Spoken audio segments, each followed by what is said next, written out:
Today we're going to be talking about making your digital content accessible. We're going to cover a bunch of tips and tricks that we can that you all hopefully can apply to your own work. We're going to talk a little bit about a project that we did where this played a key role. Making digital content accessible played a key role. And we're going to hopefully have some time at the end for questions. So Veronica, you want to move forward on the slides? Thanks. For those of you who may not know, we are Mighty Bytes. We are a digital agency located in Chicago. We've been around since 1998, and we've been building websites for people almost that long. We are also a certified B Corp, which means certified B Corps meet the highest verified standards of social and environmental performance, transparency, and accountability. That basically means that we use the power of business to build an inclusive and more sustainable economy. Mighty Bytes is a proud member of the B Local community in Illinois and happy to be a B Corp. We were B Corp number 9 in Illinois. The team today that is going to be presenting for you is myself. I am Tim Frick, the CEO and founder of Mighty Bytes. Veronica, you want to introduce yourself? Hello, I'm Veronica Bagnall. I'm a product manager at Mighty Bytes and have managed several of the projects that we work on that deal with accessibility. Steve? Hey, I'm Steve. I'm a web developer here at Mighty Bytes, and I was the lead developer for the Access Living website project that we'll be discussing later as a case study. I'm here to answer any development-related questions you guys might have. Awesome, thank you. Okay, so let's start with the basics. During this presentation, we're going to cover some web accessibility basics, how to create more accessible content, and then walk you through a series of do's and don'ts for making the web overall accessible. There are up to 1 billion people with, around the world with disabilities. That's up to 20% of Americans. A vast range of disabilities can impact how people use the internet.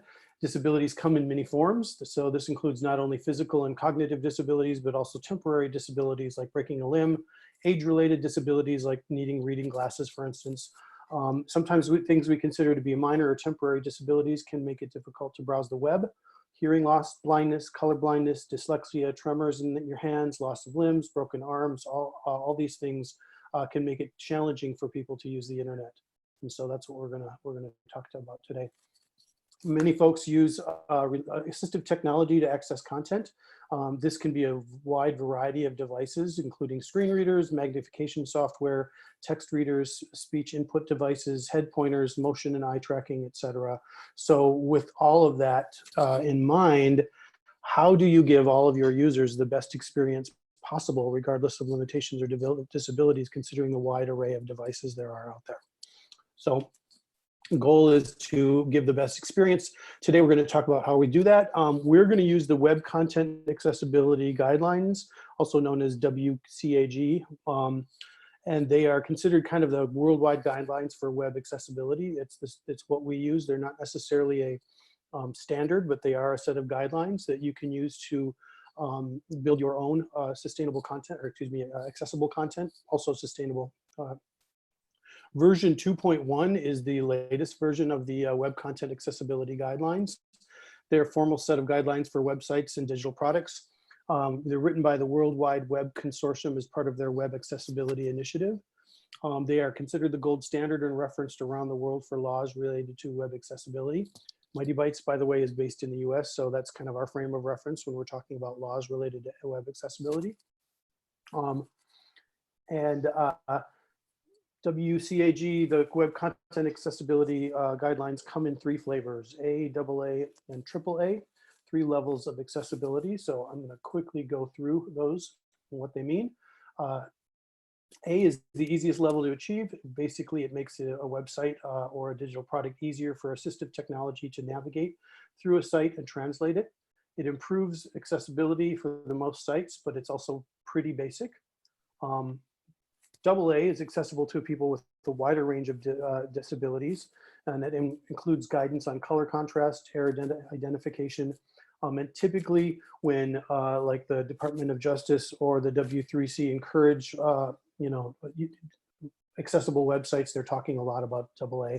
That's probably the most common flavor of accessible website.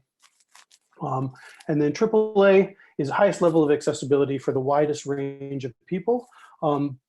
Something to keep in mind, it could likely alter a website's visual design and how you interact with it. As with others, any of this stuff is an ongoing commitment to maintain these guidelines. So it's something really important to, you don't just build a website and then throw it out there and say, hey, it's accessible, because ultimately your website is a tool to grow your organization. And so you're going to be constantly adding content to that, and that content has to maintain these guidelines just as the website itself does. So I'm going to hand it over to Veronica for the next section of our proposal or presentation. Thanks, Tim. So now that we have a sense of the different levels of web accessibility, the question then becomes, how do you actually improve that on your website? I mean, if you're trying to actually implement things, you need some sort of guidance in that. And that's what we'll be talking about for the majority of this presentation.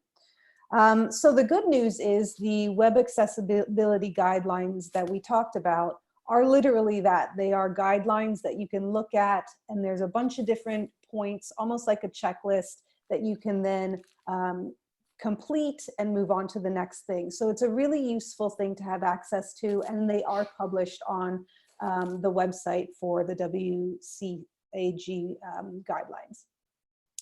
So in summary, the guidelines are broken into 4 principles or 4 categories. And those categories are perceivable, operable, understandable, and robust. And we're going to dig a little deeper into each of those as we go through. But the nice thing about this is that they are guidelines. They've each got their own set of guidelines within these categories. And you will find that sometimes they overlap. So for example, you may see the same guideline under perceivable and understandable, and it just means that it fit both of those categories. But once you've achieved that level of accessibility, you can sort of mark it off both categories. The other nice thing about this list is that it does have a number associated with each item, which means that if you want to speak to a colleague about it, or ask a developer to fulfill a certain task, there's an actual number that you can reference so that you all know exactly what you're talking about. And it's no surprise that these guidelines follow what is really considered best practices in the industry for web design and web development anyway. And that's because at the heart of this, these guidelines are trying to make your websites more usable for your users. It just so happens that the definition of usability is broadened because we're focusing on people with disabilities and the issues they may face while they're navigating the internet. So let's dig in a little bit to perceivable. By definition, perceivable means that your information and user interface components need to be presentable to users in ways they can perceive. And that's really key. It's not saying ways they can see or ways they can view, but rather they can perceive. And that's because a lot of users will not be able to physically see your website. So they may be using screen readers to read the content because they could be blind or have low vision. Or even someone who's colorblind may find it difficult to see certain things on a website. So by saying perceive, we're making this more inclusive to everybody. So one of the things you can do to make your content more perceivable is to have a strong color contrast on your content. So nobody wants to go onto a site and have to squint because the text is sort of glowing or radiating off the background. And this specific issue is something that you can fix quite quickly, and it makes a really big difference to users. So when we talk about color contrast at that AA level, which as Tim said is the most common level to try to stick to, we want a ratio of 4.5 to 1 color contrast between the paragraph text and the background. Now, I think if you're like me, you probably have no idea what that means in real terms because that ratio doesn't really make sense. And that's totally fine. There are actually a lot of tools out there, and we're going to share one later on, that will let you put in the colors for your text and your background, and you'll be able to see if that contrast hits the mark. Now, if you are using larger text, then the color contrast requirement goes down. And that's because the idea is if your text is larger, it should be easier to read just because of its size. So the contrast is then 3 to 1. The one thing that a lot of people don't realize when they're talking about color contrast for accessibility is that the link color needs to have a color contrast against the text around it. And I'm sure you've probably been to a website before where you can't actually spot the links because the color between the link and the regular paragraph text is just too close. And so the requirement for AA is that your link color be a 3-to-1 contrast to the rest of your text on your paragraph there. Another thing that you'll want to do is to avoid putting text over an image. And this is because it can get very difficult to read. So that example we've got on the top here, it's a beautiful image. I'm sure it would do the website proud to have such a great image on there, but the actual text on it is very difficult to read. So if you are going to put text over an image, try to include some sort of dark overlay so that people get that color contrast through the overlay. Another thing you want to avoid is to have text in the image. And I know that it's quite difficult if you're not a developer to put text on a page. Maybe you want some fancy layout and you want the text on top of the image. So you think, oh, the easiest thing I can do is just pop it into the image and save it as a JPEG. The only problem with that is that screen readers cannot read that text. So if you are going to have text in your images, it needs to be completely decorative. It shouldn't actually have any content that it's trying to put forward. There is an exception for logos. They are considered decorative in this case, so you don't need to worry if your logo has writing or text within it. Another way that you can get images to be more accessible is to include alt text and captions for them. So alt text is a type of text that screen readers and other assistive technology will use, and they'll read out loud what the image is supposed to be. So if you're able to describe the image in your alt text in as much detail as you can, that means that someone who can't see the image can understand what the image is presenting. So it's really important to include that alt text and make it descriptive. Do not use the file name for your alt text. It doesn't mean anything to anyone, so try to avoid that. And also try to stay away from including any symbols or emojis within your alt text because assistive technology can't read those. Now the benefit to this, in addition to helping people with disabilities, is that search engines also look at the alt text when they are presenting or looking for images to present in search results, image search results. So you'll be helping your SEO as well as your users if you get your alt text right. I would also say put in some captions just to help people get more context around the image. And that's not just for people living with disabilities, that's for everyone. When it comes to captions, you should also include them in your videos. And that's because someone who is hard of hearing won't necessarily be able to hear the video, but they should still be able to consume that content. And so by having captions within your video, you'll allow more people to engage with the video itself. It's also beneficial, again, just for regular users, because if someone is in a workplace or a library or a public area, they can read the captions instead of turning on the volume, which will just help usability overall as well. Another thing you'll want to do for videos and also for audio files is to try to include a transcript within the page that the video or audio file exists. And that's because some people won't be able to use multimedia with their assistive technology. And by giving them a transcript, they'll be able to understand what that piece of multimedia was actually presenting. If for some reason you can't provide a transcript, for example, you don't have the resources or the video is over an hour long and you just don't have the ability to provide that, Please try to include some sort of summary about what the video is about and any key information that the video or audio file presents. And that way, the person who does need the transcript can at least get the sense of what information is being imparted on that video.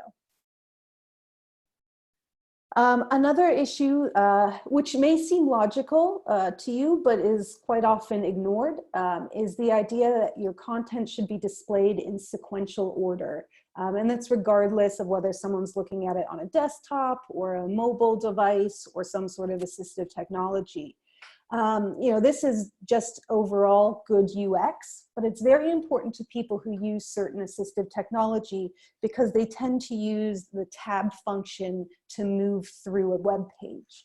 And if, as they're tabbing, the content is not in sequential order, it will get very confusing, particularly if they can't see your design, which may help to explain the order of things. But if someone can't see that, and the tab is all they rely on, your content needs to be sequential or it will just get very confusing and they won't really understand what you're trying to say.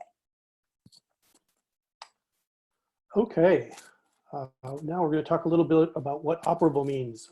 And essentially that means that user interface components and navigation should be operable with a variety of tools. So for instance, all content should be keyboard accessible. So if you're building a website, you want to design it in such a way so that all functionality can be used without a mouse. A keyboard tab key, as Veronica mentioned earlier, is a very common way of being able to navigate through web content. But also people might use speech direction. And in general, it's good to avoid dynamic content that requires a lot of mouse movement, or if you have to do that, provide alternative methods to access that content. Whenever possible, enabling keyboard shortcuts is helpful. And in general, it's just good to make all functionality easily available from a keyboard. So we want it to be device accessible as well. So, we talked about making something easily accessible from a keyboard, but also for touchscreen users. So those folks on iPads and tablets and phones and stuff like that, they should be able to carry out the same tasks regardless of whether or not they're using an iPad or their laptop or whatever. And then also make sure that when you're creating operable content, make sure you give your users enough time to read and digest it. So if you have like timeout windows or quickly moving banners, those are things to avoid. Also allow users to easily return to content so that if they need more time to view it or reread it again or stop the motion altogether, that's a helpful way to do it. Also, don't create content that flashes more than 3 times a second. So that's basically, don't design anything that in a way that is known to cause seizures. The flashing text is really bad especially for people with like epileptic conditions and stuff like that. Make the content navigable and clear to understand. So button action text should be clear, easy to understand. Users should know exactly which action they should take. So that without having to like read any instructional text, the buttons should act predictably and they should be clear when you're trying to use them. Also under navigable, provide ways to help users navigate and find content. So include descriptive titles, headings, signposts, clear calls to action. Basically, chances are if you're questioning whether or not like a call to action, a caption, or a button is clear, there's a good chance that it could use some improvement. And then making sure you allow users to bypass blocks of content that are on multiple pages. Also structuring, Veronica talked a little bit about this, structuring your content using HTML5, making sure that it's sequentially ordered. Using heading tags to structure your page is really important when it comes to creating accessible content. Sometimes inexperienced like content creators and content managers can just decide to bold a header, for instance. When a screen reader is going to look at that, they're not going to see that as a header, and they will likely, if they're using a tab key, they'll just skip right over that. So making sure that you're using appropriate heading tags, title tags, all of that kind of stuff using HTML5 is really important. Content structure matters. So in other words, don't also rely on text size or placement to determine the structure. Make sure you're using appropriate HTML structure. And then websites with lots of content can really easily confuse users. So navigational hints like breadcrumb trails, as shown in this screen grab from Best Buy, they can really help users understand where they're at. So breadcrumb trails, sub-navigation, underlines in the main navigation, basically any navigation component that can help users clearly understand where they are in relation to where they want to go is super helpful. And back to Veronica. Okay, so the next principle is understandable. And when we talk about understandable, we mean that websites should be clear and they should have concise and understandable language, and that they offer functionality that is easy to comprehend and also easy to predict. And that's just good practice in general, which is great.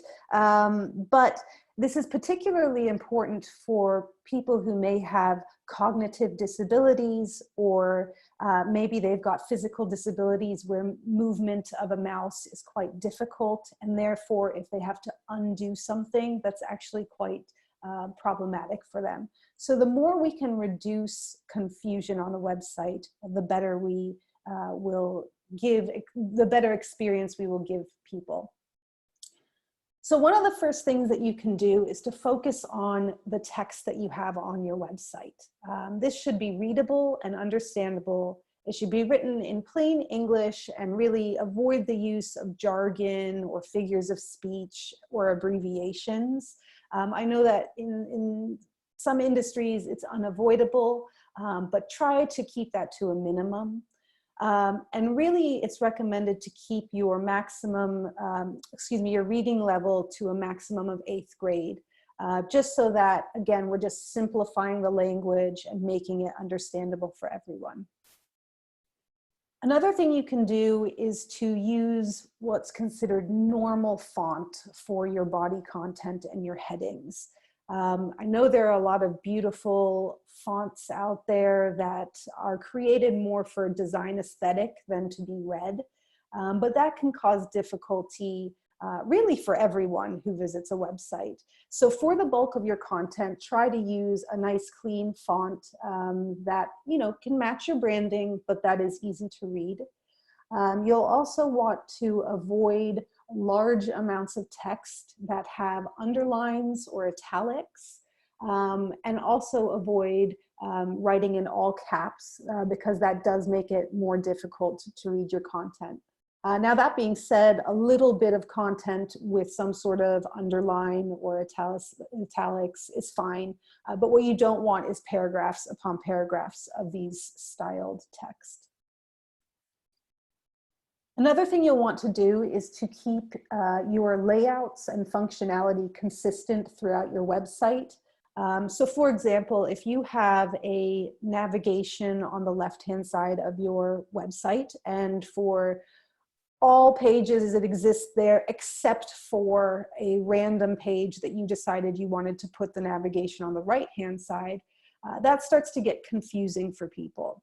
So make sure that all of the sort of structure of your site, whether it's the header or the footer or your navigation, remains consistent so people know where to look for things. Another thing you'll want to do is to left align the majority of your text. I realize that in some cases, for example, a hero banner, there may be some center aligned text, but if possible, shift that over to the left, because that's how people are used to reading from left to right. And so just make it easier on people to be able to read that content. And finally, what you'll want to make sure you do, and I think we touched on this earlier, is to make sure that the functionality on your page exists across your site in the same way. So for example, if you have a button that works a particular way on one page, make sure that it works the same way on the other pages where it exists. And that will help make things more predictable for people. It will also just help make everything more consistent across your site. So there are fewer surprises for everyone who uses that functionality. Now, for those of you who have actions that users need to take that maybe span multiple pages, for example, if you have an e-commerce site and you have a shopping cart process that maybe has a few pages for a user to go through, you'll want to make sure that on every page, those users have instructions or some sort of reference for anything that they need to fill in on that page. So do not make people remember instructions from a previous page. It's difficult and also it's unnecessary. You can have all those instructions in hint text right on that page so that they don't have to rely on the back button or to lose their place. Going to that shopping cart example, you may want to display the items that are being purchased on every page of the process so that the person can reference it at all times, just to put their minds at ease and to allow them to continue through in that experience. Another thing you can do when it comes to forms is to let people know how they should avoid mistakes and also how to correct mistakes if they do end up making them. So for example, you may have seen on other websites when you go to a form, there may be an example of what that field requires. Most commonly, you'll see this for numbers. So phone numbers, do you have a dash in there? Do you not? Or dates, what order are you doing, day, month, year, or month, day, year? Are you including the 4 digits of the year or the 2 digits? All of that example text helps you figure out what the website is asking you to provide. Now, if a user makes a mistake, you want to make sure that the instructional error message that you give them helps them understand how to correct that mistake. So in this example here with the email, the user has not put in a complete email. So the error message says, please enter valid email address. What we do not want to see on there is something like error in field or something really vague that does not help anyone to correct the issue that they've made. Clearly, this person thought that was enough to put into the field, so you want to make sure that you help to guide them through to completing the field in a way that it can be submitted.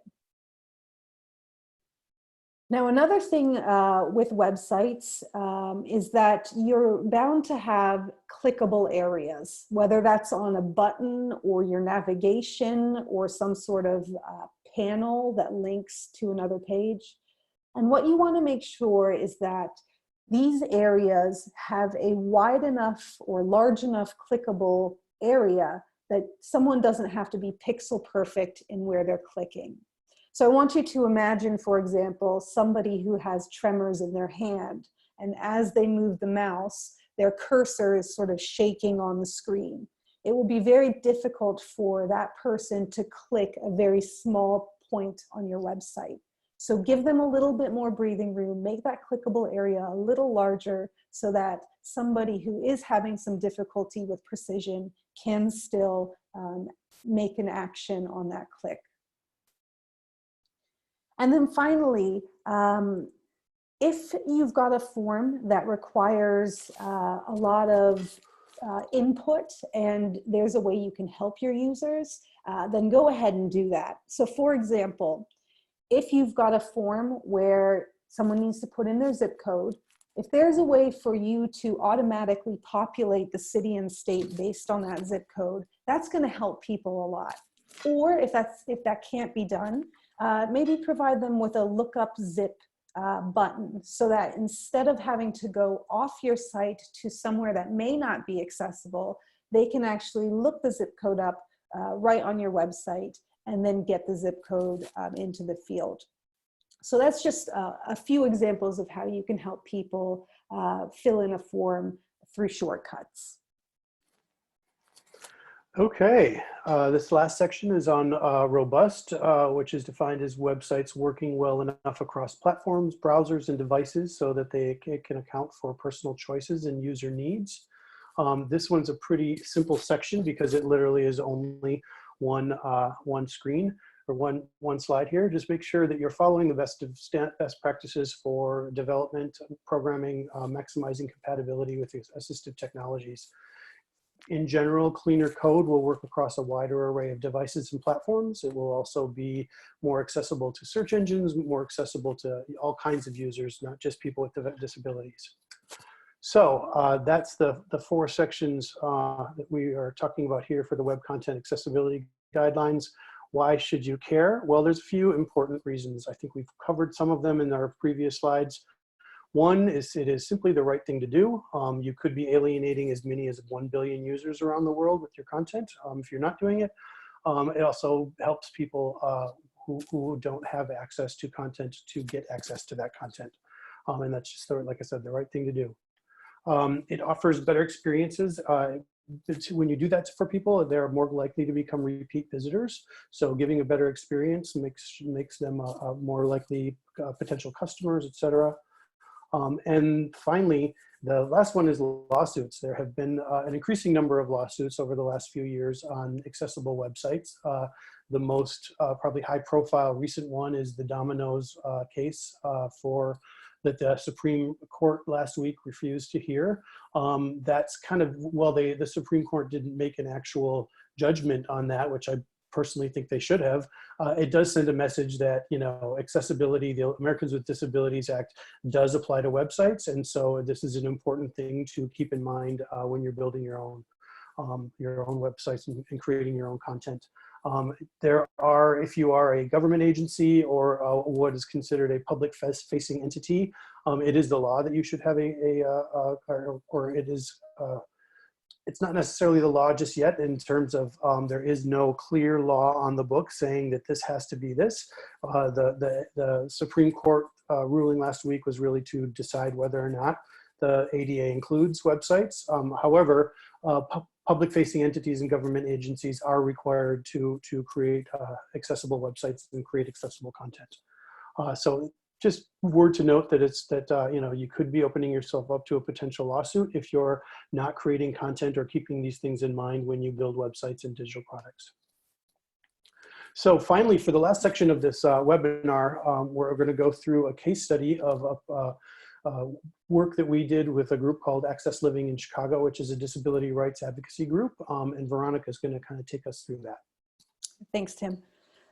So Access Living came to us because they, like any organization, wanted a website that would fulfill typical business goals. You know, they wanted to increase their visibility online. They wanted to promote their services and increase donations. But they also wanted something a bit more than that. They wanted us to build a AAA website that would sort of be an example site of what a well-designed, well-built website could look like and could function like at the highest standards of web accessibility. They also asked us to build it in the WordPress CMS using the latest editor, which is known as Gutenberg, so that their internal team could update content regularly. And the real driver behind this was that because they are an advocacy group for people living with disabilities, they wanted to make sure that all of the visitors to the site, including the people they champion, could access their content and experience their website in an easy way. So this was quite a big challenge for us. And we knew that there would be some complications, but we also knew that there would be an opportunity for the industry in looking at this website to learn from the experience. So as we began the process, we kept accessibility in mind at every stage. So that included design, development, and what's known as QA, or testing the website across different browsers and devices. And so throughout our conversations at each of these stages, we would discuss whether or not what we were doing was hitting AAA accessibility. which, if you remember, that's the highest level of accessibility out there. So in order to do this, we ran a lot of accessibility reports through a tool called Site Improve at multiple stages of our development process. And this allowed us to catch any development issues early on so that we could fix them and reduce the knock-on effect that any accessibility problems might give. We also used Site Improve's free plugin, it's a Chrome extension, to check pages as we were updating them to make sure that everything we did was sort of conforming to these guidelines.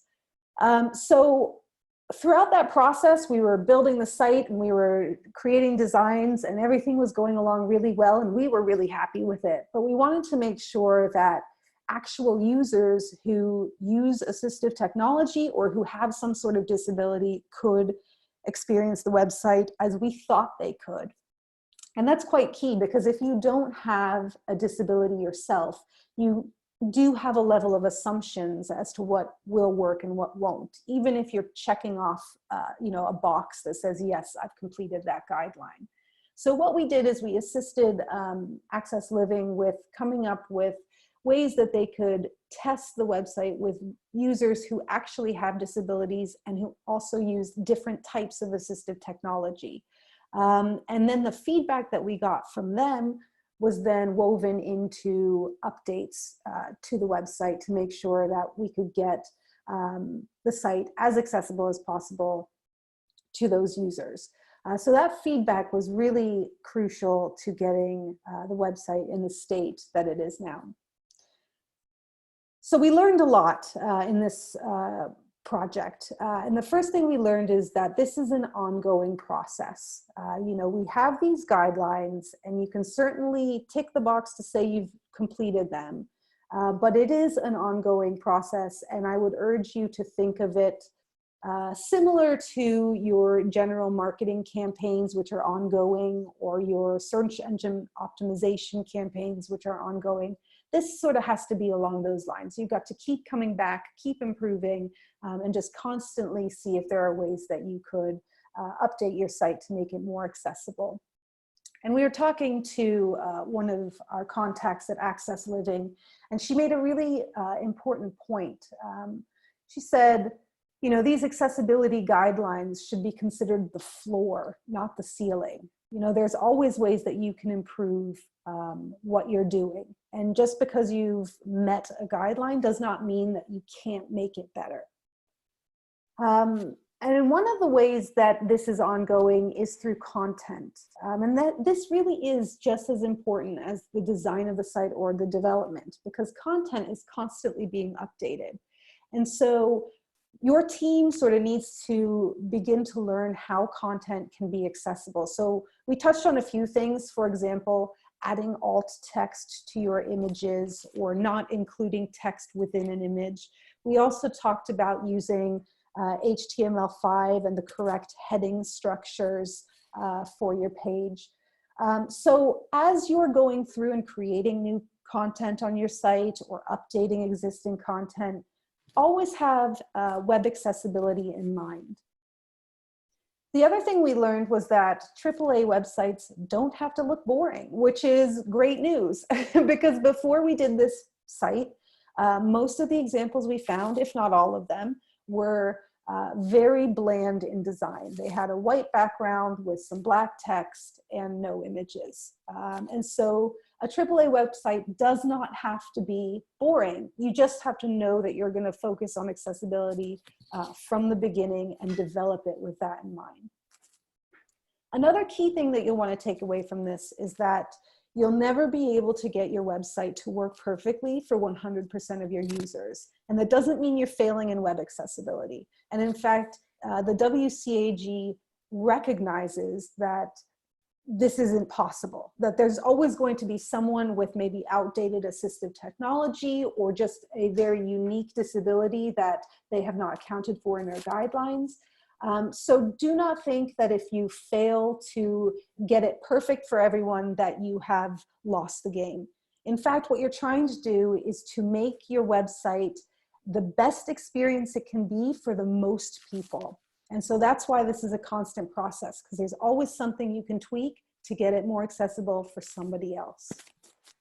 Now, WordPress itself was a challenge when it came to web accessibility. The Gutenberg editor is not accessible, and that is certainly something that WordPress is aware of and that they are working on. The other issue we came across with WordPress was that a lot of the plugins that exist do not take accessibility in mind. And that may be because this is a relatively new thing for developers to start to learn about. So we're hoping that as plugins grow and as accessibility becomes a more common conversation, that these plugins will also become more accessible. But that was one of the areas that we found we had to do the most work on.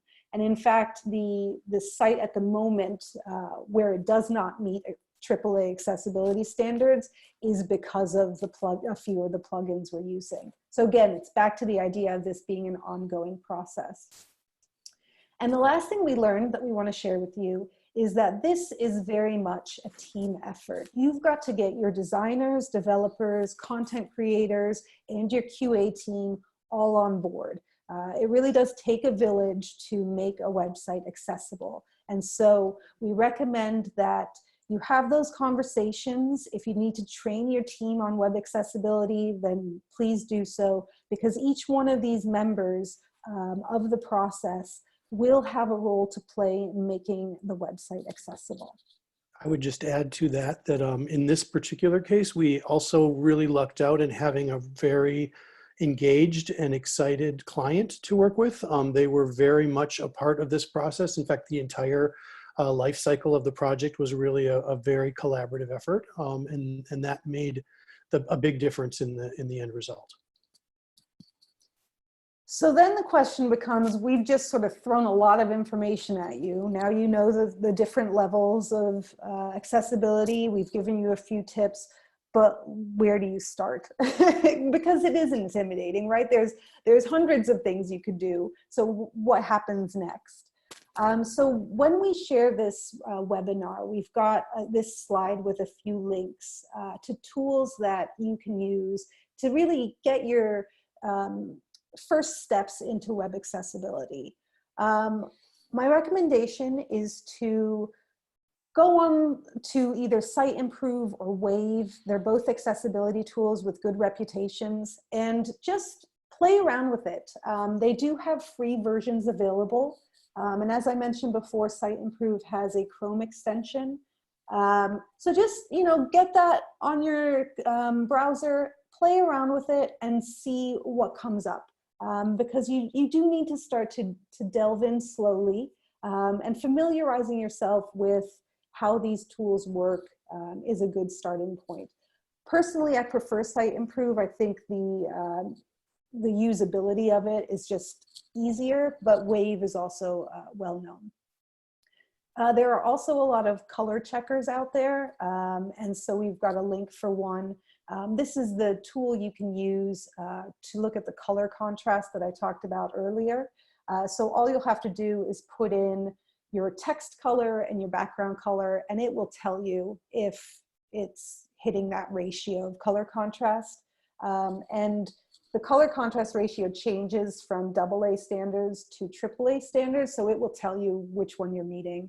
And also if you are hitting accessibility standards for large text versus small text. So it's quite useful in that. We've also put together a web accessibility guide that's just sort of a checklist. It doesn't have everything, sort of like this webinar does not have everything, but it's a good starting point and gives you some first steps that are pretty actionable with either a content team or if you've got an in-house designer or developer, they may be able to use that as well. And then finally, we do publish articles on web accessibility. So if you do subscribe to our newsletter, then you'll be able to get that as soon as it's published. Yeah, to that end, we hope to have this webinar, a video of this webinar, as well as a transcript and these links on our website within the week. We'll also have a case study for the Access Living project that goes into a lot more detail than we have here in our portfolio within the next week. We'll send out a thank you to everybody who attended here with those links in them. Veronica, there was one question during the webinar about the timeline for Access Living and how long of the timeline was dedicated to testing. Can you talk a little bit about that? Yeah, that's a great question. So in terms of the process to create the website, I don't think that it took longer than the normal website we do. So typically about 4 to 5 months for a website of that size. So the timeline was not impacted by accessibility, but that's because we started the process thinking about it. So we had our designers briefed to think about the color contrast and to think about navigation and all of those other things that go into accessibility in design. They were briefed, so they included it in their designs, and then we moved from there. When it came to the usability tests, so actually testing it with people who have disabilities and different assistive technology, again, this was not longer than the average user testing process we go through. We just had to think of it in a slightly different angle. So our questions became more about, you know, how does your device engage with this particular thing? You know, can you perceive what is on the page, etc. I will say that we did run what's known as a SUS score with these users, and we did have to change the SUS score questions. Typically, SUS score questions are like a standard set of 10 questions, and you don't really change the wording of them. But because we had some people in the test who had some cognitive disabilities, we needed to make it more understandable. And also because a lot of those SUS score questions pertain to someone who does not have accessibility issues, someone who does not have a disability, we needed to rephrase some of those to talk and include about their assistive technology. So long story short, it did not change the amount of time, but that's because we considered it from the very beginning. Yeah. I would encourage, we have a couple minutes left on this webinar yet. I would encourage anybody who is listening in, if you have questions. We haven't heard from Steve yet, and Steve's here to kind of provide us with kind of how this all went down from a developer's angle. But if you have questions, please put them in the Q&A panel in Zoom here. One attendee just asked if the client created an internal team to maintain the website, or did they opt to continue to engage you for support? The answer is both. They have a team of 2 at Access Living, but they're also doing something interesting in that part of this process is an internal education process for them. And so they're giving people within the organization ownership of specific kinds of content with the condition that they are trained up on these various components of accessibility, so that when they're managing their own section of the website and their own content that they're working on, that it continues to maintain its level of accessibility. Is there anything you want to add on that, Veronica? Yeah, and the other thing I'd add to that is that we are considering a phase 2 where we will make the site even more accessible. So it is that idea of this being an ongoing process, both for the developers and the designers, but then also for the content creators. Great. Let's see. Hi, Lee. Lee's got a question about back-end considerations are the most important to understand at the beginning of a AAA website goal. That sounds like a question for Steve, if I ever heard one. Steve, do you want to give us some wisdom on here on what kind of, as a developer, what were the things you needed to consider or think about when going forward with a AAA website? Sure. So a lot of the considerations, really start at the design phase, making sure that spacing and sizing meets the required criteria that we've talked through in this, color, contrast, and those sort of things. But as far as the development side of it, we took a look a bit at at WordPress and how well that could reach our goals for AAA. And WordPress allows a lot of customization, but one of the things that we had mentioned was the admin side of WordPress, and particularly in Gutenberg, doesn't have the AAA accessibility yet, which is something that we discussed with the client and decided to go forward with, knowing that that would just be their internal team using that. So yeah, you definitely need to look at the platform you're going to use, make sure that that it has the flexibility necessary to support AAA. If you're going with a theme, for instance, like a pre-made theme, there's very few of them out there that are actually AAA. There's a handful of them that claim they are, but they typically fail the tests when you actually test them out in Site Improve or Wave. The consideration, I guess, it's sort of an open-ended question, but I feel like the main thing is just making sure that everyone, from developer, designer, and content is sort of on the same page, and all working towards that goal of AAA. If the developer is given a design that's already conforming, that makes their job a lot easier, then they're just working on a lot of the HTML5 stuff, like using the semantic HTML5 tags like asides and sections appropriately, adding ARIA labels, that sort of thing. Great. I'm not sure if, yeah, no, that's great. That's awesome. I've got two more questions, and we've only got a few more minutes as a follow-up to that.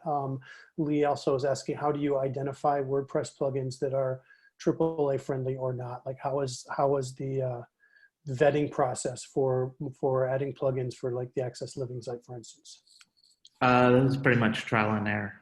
Put them in, test out the page, run it through Site Improve, run it through Wave, run it through whatever we can, and kick the tires. And then not very few of them are. Once you see that they aren't, see what you can do to improve it, and work towards that end. And a lot of plugins give you the ability to make adjustments and make them more accessible. But that's definitely one of the more challenging aspects of this project, and probably most AAA projects. Yeah. One last question. When linking to PDFs, documents on your site, like printable maps, is there a recommendation on making those more accessible? Veronica, do you recall if there was a PDF conversation that happened during the Access Living project? I know that there's been a lot of back and forth discussion internally about PDFs and stuff like that. Did you have any specific discussions during the Access Living project? Not necessarily during that project, but in general, PDFs are not as easily read by certain assistive technology as an HTML page. So actually one of the recommendations that we didn't have time to include in here, but one of the recommendations by the WCAG guidelines is that you should have your content on an HTML page, even if it is also in a PDF. Now, I know in some cases that's not possible, either because you want that PDF to be a download that people have, maybe you want their contact details before they download it. But if you are going to have a PDF download, if you could have some sort of summary about it before the person downloads it, I think that will be helpful. And also make sure that the file name is clear. Because we did run across that with Access Living, if it didn't have a file name, or if it was just a bunch of letters and numbers, that's problematic as well. So if you can have the file name and make sure to have dashes rather than underscores in between the words, that's also helpful. Great. So this webinar was called 30 Accessibility Things You Should Know for Your Website. We actually don't think we quite got to 30 in the slide deck itself. Due to time, when we were running practice runs on this, we had to skip a few slides. When we post the deck on our website, we will make sure that we post the full one, including the skipped slides, so you can see everything that wasn't here. We'll also send out a thank you to everybody who signed up, and really appreciate everybody showing up and sticking through the full hour with us. And we appreciate your time, and hope you all found this very helpful. If you have any additional questions after we close this down and you think about it, just go over to the Mighty Bytes website and hit the contact button and drop us a note, and we'll get back to you as soon as we can. Thanks again for joining us on behalf of everybody at Mighty Bytes. We really appreciate it, and hope to see you at our next one. Thanks.